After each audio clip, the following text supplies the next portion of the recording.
Mesdames, Mesdemoiselles et Messieurs, bonjour et bienvenue dans les éditions Sopiprod, la voix de la diaspora. Nous sommes ici du côté de Washington DC et notre invité n'est autre que le docteur Samuel Ndokmo, président du Haut Conseil des Camerounais de l'extérieur. Alors, qui est monsieur Samuel Ndokmo? Fils Bafou, il faut dire qu'il a fait l'essentiel de ses études primaires et secondaires au Cameroun et les études universitaires du côté de Reims en France, où il est médecin pratiquant, docteur en médecine bien évidemment, ancien président de l'association des étudiants camerounais de Champagne-Ardenne. Il connaît bien le Champagne, il va nous en dire un mot d'ailleurs tout à l'heure. Il faut dire que c'est un monsieur qui a beaucoup évolué dans l'environnement associatif. Il a d'ailleurs accueilli des jeunes Camerounais dans l'accompagnement de leurs rêves américains, sachant qu'il a fait plus de 15 ans en France et plus d'une dizaine d'années sur le sol américain. Il est également quelqu'un qui adore beaucoup la communication, en créant d'ailleurs Bafou Diaspora Network. Il est spécialisé dans l'ADN, que vous connaissez tous, et travaille dans des grands laboratoires internationaux tels que National Institute of Standard and Technology. Alors, si je demandais comme ça, monsieur Ndokmo, compagnie Quantumix, ça vous parle, ça vous dit? Oui, Quantumix, ça fait partie d'une des compagnies qu'on a créées pour donner un retour à l'Afrique. Magnifique, en tout cas bravo. Et ce léger parcours, on ne pourrait pas non plus passer toute l'émission à parler du docteur, de l'école primaire ici, mais de façon succincte, ça vous va? Bon, déjà merci, merci Hilaire pour s'être déplacé après la Convention de Paris pour être à Washington, comme ça a été dit, pour essayer d'aller plus en profondeur en ce qui concerne la diaspora. Alors parler de moi, c'est souvent très long et c'est souvent très compliqué parce que je suis un personnage qui a plusieurs casquettes, qui a plusieurs spécialités. Mais sinon, je dirais en gros, c'est effectivement école primaire et secondaire au Cameroun, le supérieur en Europe, avec beaucoup de formations approfondies ici aux États-Unis, où en fait j'y suis depuis 25 ans. En fait, c'est 25 ans aux États-Unis, 11 ans en Europe, en Champagne-Ardenne, effectivement. Alors, aujourd'hui, ce sera essentiellement question de la diaspora. Vous avez décidé, après moult passages dans différentes associations, de créer le Haut Conseil des Camerounais de l'extérieur. C'est ça. Pourquoi ? Tout simplement parce que on ne devait pas réinventer la roue. Je veux dire, quand on regarde des pays qui sont comparables, le Sénégal, le Nigeria, le Ghana, et les autres, ils ont des hauts conseils. C'est-à-dire qu'ils ont en fait des diasporas institutionnalisées. En effet, moi j'ai été président de Reims Champagne-Ardenne à l'époque, j'ai été président de la Menois ici, président de plein de trucs, mais ce sont que des associations. C'est ce qu'on appelle des micro-associations. Il fallait donner au Cameroun quand même, c'est un peu comme on dit au Cameroun, il y a des équipes de football et il y a les lions indomptables. Donc il faut créer les lions indomptables de la diaspora, cette diaspora unifiée afin que ces ressources se mettent ensemble pour donner au pays. Donc c'est en fait pour ça que nous avons créé le Haut Conseil. Et on s'est rendu compte au sortir de Paris que vous avez des représentants un peu partout dans le monde entier. Comment ça a pu se faire en si peu de temps? Alors en fait ça semble tomber on va dire des nues pour ceux qui découvrent. Mais en réalité les grandes choses comme celle-là se font avec beaucoup de patience. Ce qui s'est fait à Paris, c'est le résultat, je vais dire, de 30 ans en fait de travail associatif. À Washington, par exemple, il y a eu beaucoup d'analyses, il y a eu beaucoup de discussions, il y a eu beaucoup de tentatives aussi qui ont échoué. Et donc, en réalité, moi je dis, pour arriver à faire ça, il faut un schéma architectural. Moi j'ai souvent dit, on est passé au laboratoire, moi j'ai passé toute ma vie au laboratoire, on est passé au laboratoire, on a dit quel est le meilleur modèle diasporien pour le Cameroun et on s'est appuyé en fait sur un modèle géographique. Le monde est constitué de continents, ensuite de pays et donc ça semblait pratiquement évident qu'il fallait qu'à la tête de ces entités géographiques qu'il y ait des représentants camerounais là-bas. Et qu'on démarre par Paris. Alors Paris, moi je le dis souvent, c'est peut-être pas parce que j'ai fait la France, mais c'est une réalité géostratégique. Paris c'est quand même le centre de gravité de la diaspora du monde, ne serait-ce qu'en distance, mais aussi de façon historique. Surtout pour les Africains. Tout à fait. Francophones, subsahariens. Il fallait le reconnaître, il faut le reconnaître. Alors, quels sont les objectifs du Haut Conseil des Camerounais de l'extérieur? Alors, nous qui avons fait l'extérieur pendant longtemps, nous qui avons beaucoup appris, nous qui avons beaucoup vu et nous qui rentrons régulièrement au Cameroun, il est évident que le Cameroun a besoin d'appui. Le Cameroun a besoin que tous ses enfants se mettent ensemble pour l'aider à se développer. Il y a des choses qui ne vont pas très bien au Cameroun. Et comment on les règle si on ne les règle pas de nous-mêmes? Et donc l'objectif principal, c'était de mettre ensemble ces ressources exceptionnelles qui existent dans la diaspora. Des ressources humaines exceptionnelles, des ressources financières évidentes. Et aussi des ressources stratégiques. On a appris, on a été dans les pays de ces personnes, on a vu comment ils fonctionnent. Et on se dit donc, donnons un retour au Cameroun. Donc l'objectif principal, c'est se mettre ensemble pour donner un retour au Cameroun afin de contribuer au développement du pays. Alors, est-ce que vous êtes convaincu qu'à 80% de cette diaspora adhère à cette idée? Vous savez, je le dis souvent, hein, la fission, c'est-à-dire la division, est beaucoup plus difficile que la fusion, dans la mise ensemble. Et on le dit souvent, lorsqu'on met 2-3 Camerounais dans une salle, ça devient difficile de parler. Ça aussi, on le sait. Donc, certainement 80% de personnes ne vont pas adhérer à ça spontanément comme ça. Moi, j'ai dit, il faut les convaincre. Oui. L'Africain a eu beaucoup de charlatans qui ont bien parlé. D'ailleurs, on parle des mots.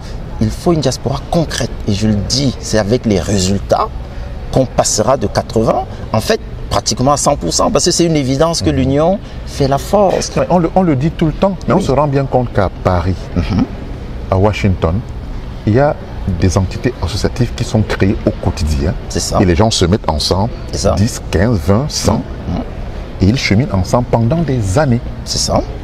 Comment allez-vous faire pour que des Camerounais de toute la diaspora mondiale puissent se retrouver véritablement autour d'une table, comme c'est votre souhait? Alors, moi j'ai dit tout à l'heure en toute humilité, on ne réinvente pas la roue. Les Nigérians avec le NIDO, Nigerian Organization in the Diaspora, le Sénégal avec leur Haut Conseil, le Togo pareil, ils ont commencé par là, avec les doutes, avec ce qu'on peut appeler l'hétérogénéité associative, mais au fur et à mesure que le message était clair, au fur et à mesure que la crédibilité des acteurs, il faut une crédibilité des acteurs. Et au final aussi, c'est une alchimie à mettre ensemble. Parce qu'en fait, il ne faut pas détruire les organisations existantes. Au contraire, il faut les encourager. Parce que lorsqu'elles se réunissent, c'est qu'elles ont quelque chose en commun. Donc ce qu'il faut faire en fait, c'est faire une coalition de ces micro-groupes et avoir c'est ça la fusion en réalité dont on parle. La fusion n'est pas un éclatement des associations qui existent pour en faire une seule avec un seul président. C'est impossible. Les associations communautaires par exemple, je ne veux pas en citer nominativement, mais il y a des associations où il y a 3000 personnes. J'étais par exemple à Paris, vu qu'il faut citer les Bamoun, j'aime bien citer l'association du Nord, extrêmement puissante. Les Bassa par exemple, très puissant aussi. Extrêmement puissant. On a vu le All Bamileke Organization à Los Angeles l'autre jour. Extrêmement puissantes. Les Betty, dans la zone de Washington, les Cool Betty sont extrêmement puissants. On ne va pas dire arrêtez et on est une seule organisation. Non, donc ce qu'on fait, c'est qu'on travaille avec ces leaders, on leur propose un schéma commun et une feuille de route commune. On porte le Cameroun de cette manière. Je pense à des pays comme le Mali qui ont des ministères totalement dédiés à la diaspora, le Sénégal évidemment. Mais avant d'en arriver là, quels sont vos rapports avec l'administration de Yaoundé? C'est une très belle question. Alors, ce qui est sûr, c'est que la diaspora camerounaise est une entité du Cameroun. Le Cameroun, c'est 30 millions d'habitants. La diaspora, c'est 7 millions d'habitants. Et il est évident que le Cameroun est gouverné par un gouvernement. Et forcément, si la diaspora est une entité, la diaspora doit travailler avec ce gouvernement. Donc nos rapports sont très bons, c'est des rapports pragmatiques. Nous sommes totalement apolitiques, mais nous pensons qu'il est évident, d'ailleurs c'est une évidence, un peu comme tous les autres au Conseil, de travailler en harmonie avec les gouvernements du moment.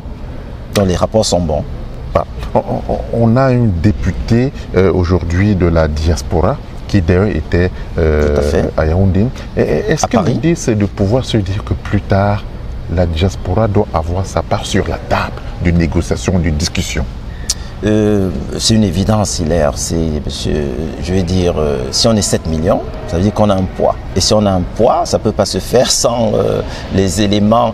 Donc, c'est évident. La diaspora, c'est l'heure de la diaspora aujourd'hui. C'est le temps de la diaspora camerounaise aujourd'hui.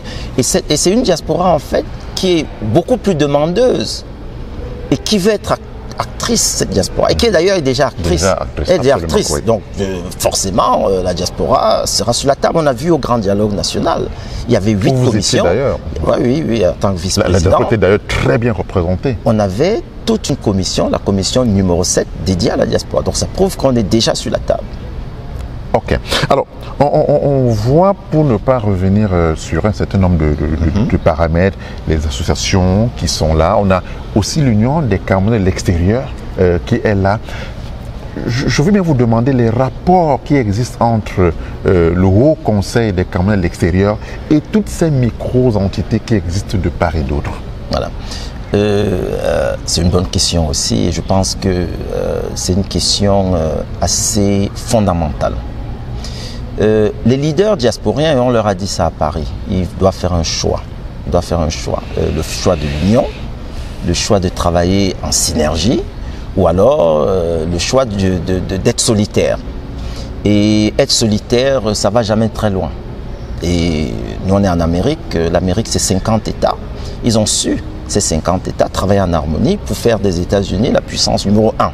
Donc, la guerre des chefs dans la diaspora, nous avons dit, elle est contre-productive. Totalement contre-productive. Naturellement, chacun peut créer son organisation, mais il est clair qu'il faut se demander pourquoi on crée cette organisation. Est-ce qu'on voilà, avec qui on veut travailler? Est-ce que l'organisation... Donc, nous sommes en fait en train d'être très patients, de dialoguer avec les leaders. Et puis, il n'y a pas que l'US, l'Union des Camerounais de l'étranger, il y a plein d'autres groupes qui existent. Nous sommes en train de discuter avec eux et leur dire c'est dans l'intérêt de la diaspora, c'est dans l'intérêt du Cameroun. Et d'ailleurs, c'est dans leur intérêt de se mettre ensemble sur la table et de définir quel est le meilleur schéma pour cette diaspora, schéma qui sera ajusté progressivement et, comme je le dis toujours, qui sera perfectionné par les générations futures. Parce qu'à chaque fois, la diaspora a des demandes particulières du moment. Et il faut laisser les générations futures décider elles-mêmes quel est le meilleur schéma progressivement. Il ne s'agit pas de s'accaparer, créer un groupe et puis dire je suis président, rester là-dessus. Et on avait dit le Haut Conseil, ce n'est pas une bande d'amis. Et ce n'est pas non plus une organisation localisée géographiquement, soit dans une ville ou dans un pays. La diaspora, c'est 7 millions éclatés partout, et en Afrique notamment. Quand on crée une organisation diasporienne qui se veut fêtière comme le HCCE, il faut se demander, est-ce qu'on est capable de fédérer les anglophones et les francophones? Est-ce qu'on est capable de fédérer les 5 continents?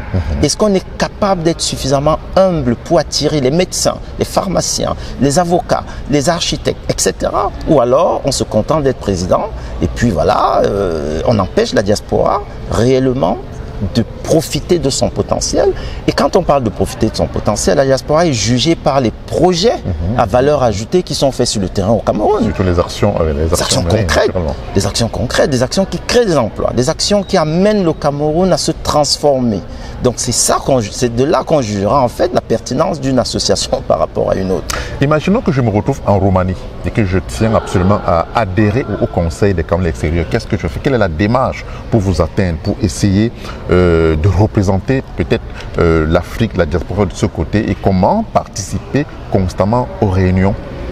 Alors moi je vais prendre un très bon exemple, c'est-à-dire qu'à Paris, l'autre jour, on a vu un membre de la diaspora du Cameroun qui venait de Hollande. On ne connaissait pas, il avait entendu parler de cette convention, il est venu pour écouter et à la fin il nous a abordé, il a dit j'ai envie d'aider à monter un haut conseil en Hollande. Alors, et ça s'est passé presque pareil pour l'Italie, pour l'Espagne, pour la Belgique et même pour la France. On a dit au début, ce n'est pas un club d'amis et ce n'est pas une affaire de l'État. Parce que la diaspora, ce sont des personnes. Et si on est volontaire et qu'on est extrêmement motivé, on dit, mais portez le projet. Alors, ce jeune Camerounais qui venait de Hollande, on lui a dit, voilà, porte ce projet. Et ils sont déjà 10, il a déjà repéré 10 personnes avec qui il travaille. Donc on va l'accompagner pour monter les statuts, On va l'accompagner pour lui montrer comment régulariser cette association, hein, l'enregistrer auprès des autorités et comment mener et porter cette diaspora. Donc, ça se passe franchement de façon aussi simple.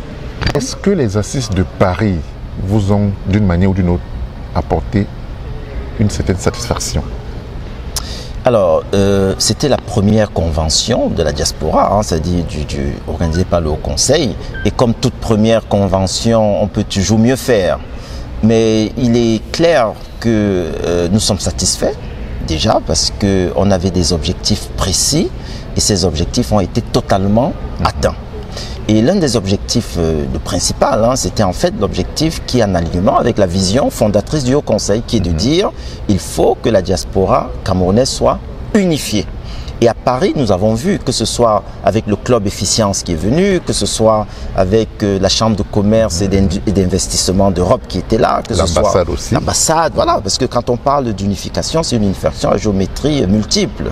On a vu les autorités parisiennes qui étaient là, le maire, l'adjoint au maire de Paris, qui était présent. On a vu la puissante organisation des professionnels de la santé, Medcam, qui était présente, et la route des chefferies, et la suite est vraiment très prometteuse, parce qu'on parle déjà de signature, de partenariat, pour travailler effectivement en synergie avec le HCCE, organisation fêtière de tout ça. Donc on est largement satisfait. Et c'est rare d'avoir des conventions camerounaises qui se terminent sans des casseroles.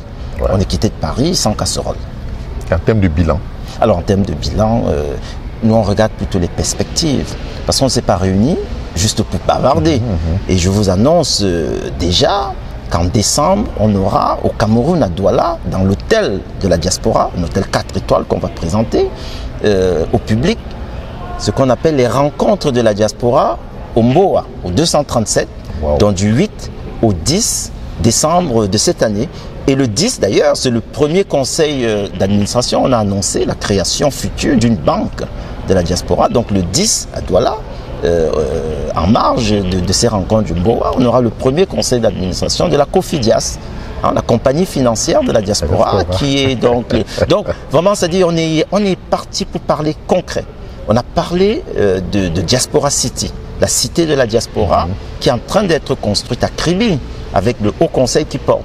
On a parlé de Diastrac, le projet Diastrac, traquer tout ce que la diaspora fait dans la diaspora et au Cameroun, afin qu'on ne dise plus au Cameroun, mais qu'est-ce qu'ils font même ces gens-là, afin qu'on sache vraiment qui nous sommes, et défini par nous-mêmes. Donc le projet Diastrac est un projet où il y aura le Big Data, le Business Intelligence, toute une histoire de la diaspora. Et d'ailleurs, avec la route de chefferie, on a conclu un accord pour pouvoir créer ce qu'on appelle le musée de la diaspora. Parce que tous ces enfants de l'extérieur qui sont devenus pour certains anonymes, mais oui, qui sont morts et enterrés à l'extérieur, qui sont-ils? Ils venaient d'où? Il est temps de les connaître. Parce que si on ne connaît pas son histoire, pareil pour l'histoire de la diaspora, si on ne connaît pas l'histoire de la diaspora, on va où? Nos enfants qui sont nés là, ils vont où? Donc, au sortir de cette convention, il y a plein de projets concret, et je peux continuer pour vous dire que le HCCE n'a peut-être pas fait beaucoup de bruit depuis 4 ans qu'elle a été créée. C'est parce qu'effectivement nous pensons qu'il y avait un travail de fond. Il faut travailler, il s'agit de travailler, il ne s'agit pas de trop bavarder, il faut travailler. Et Paris nous a quand même donné l'opportunité, je pense, d'aller vers cette diaspora, parce qu'on ne peut pas faire la diaspora sans elle. Ça, il faut bien le dire. On ne peut pas faire la diaspora sans elle. Est-ce qu'aujourd'hui, on peut se dire que vous êtes un président assez satisfait de toutes ces personnes qui représentent ce Haut Conseil un peu partout dans le monde? Extrêmement satisfait. Ça, moi, je veux vous dire, c'est peut-être ma meilleure success story. Et j'aurais pu faire cette interview aussi en anglais, because, you know, by doing that, I met a lot of people, including people from the Anglophone side, people in London, people here in America. I'm totally satisfied, frankly. In South Africa, we have people who are working. And usually, again, it's not a club of friends, meaning those people have in their head the country Cameroon only. And they're doing their work. And they're not paid for that. Ils ne sont pas payés pour ce qu'ils font. Donc, moi, je suis satisfait, extrêmement satisfait. En 4 ans, ce que nous avons fait est incroyable. On est sur une vingtaine de pays. On a presque tous les leaders qui comptent, qui commencent à rentrer. Et j'avais dit, n'allons pas trop vite. Parce que quand on va trop vite, c'est le feu de paille. Donc on a dit, travaillons progressivement. Ceux qui sont ouverts et de bonne foi vont comprendre qu'il n'y a pas d'autres alternatives. Et on a dit, s'il y avait d'autres alternatives, moi je serais le premier à y aller. Parce que je souhaite que le Cameroun ait une forte diaspora. C'est ça qui m'intéresse. C'est pas de savoir si c'est le HCCE ou si c'est je sais pas quoi. Parce que c'est bien beau de créer un sigle sexy, hein. C'est-à-dire je sais pas quoi. Mais c'est le travail. Et il faut être capable d'avoir une association qui représente. En fait, c'est même pas une association, un groupement, une plateforme qui représente le Cameroun. C'est du Cameroun qu'il s'agit. C'est pas une.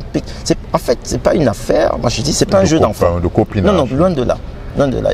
En tout cas, merci Président d'avoir accepté notre invitation. Rendez-vous au Cameroun, c'est ça? Et voilà, la prochaine assise? Alors, il y a beaucoup qui m'ont dit, mais Président, pourquoi on n'a pas fait en Amérique? J'ai dit, mais non, le Président est un démocrate, faisons ça d'abord ailleurs.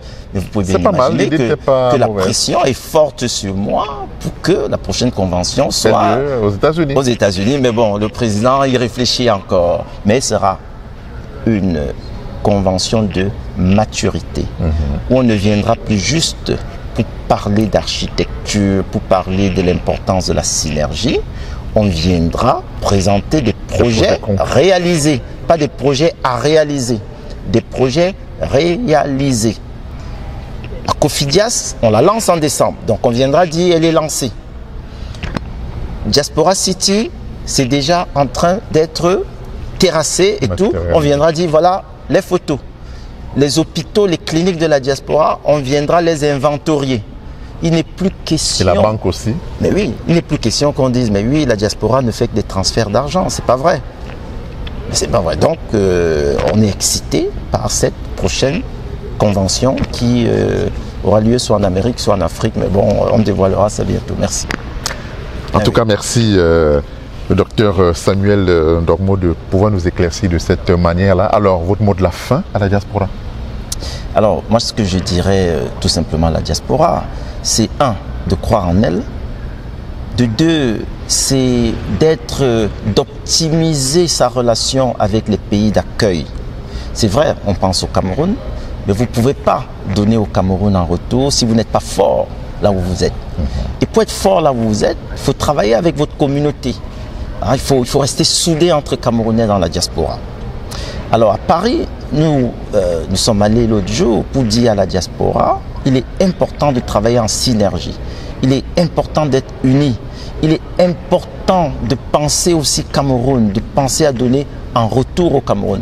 Alors, le projet au Conseil des Camerounais de l'extérieur, c'est un projet très ambitieux parce que nous savons, réunir les Camerounais, c'est pas facile. Et surtout que le Cameroun, en tant que pays, vous avez parlé des ministères de la diaspora dans d'autres pays, le Cameroun est encore relativement embryonnaire. Malgré quelques efforts que nous voyons, le Red Code, on a parlé du Red Code, le réseau des parlementaires, comment dire, au Parlement, enfin de députés au Parlement sur la diaspora. Mais c'est nouveau, ça fait pas 2 ans. Les ministères de diaspora dans d'autres pays, ça date depuis très longtemps. Ce qui fait que soyons patients, nous connaissons ces barrières qui nous empêchent d'optimiser notre potentiel. Faites confiance à ces leaders nouveaux qui portent le nom de la diaspora, la double nationalité. Nous savons que ça c'est leur revendication numéro 1. Il y a le e-visa qui est arrivé, on pensait que c'était voilà, ça se bloque, mais qui est l'interlocuteur diasporien pour discuter avec le gouvernement, pour débloquer cet embarrassement, parce que nous aux États-Unis on n'arrive pas à faire de e-visa. Donc en réalité la diaspora camerounaise doit être extrêmement républicaine, elle doit être extrêmement patriote. Évidemment, certains font la politique, c'est leur droit, mais la diaspora ne peut pas être politisée. Donc, restons unis, restons confiants et surtout, donnons aux 237, c'est l'aide de noblesse, un peu comme les autres diasporas ont fait pour dans leur pays. Merci docteur. C'est une grande joie, après t'avoir vu à Paris, de te revoir ici à Washington. Non, mais je tenais qu'on le fasse ici, parce que je savais que... Et c'est ça la force de la diaspora. Absolument. Parce que, au fond, ce qu'on ne le dit pas, c'est que tu es un enfant de la diaspora aussi. Absolument. Mais voilà. Donc merci. Welcome to Washington. Thank you very much.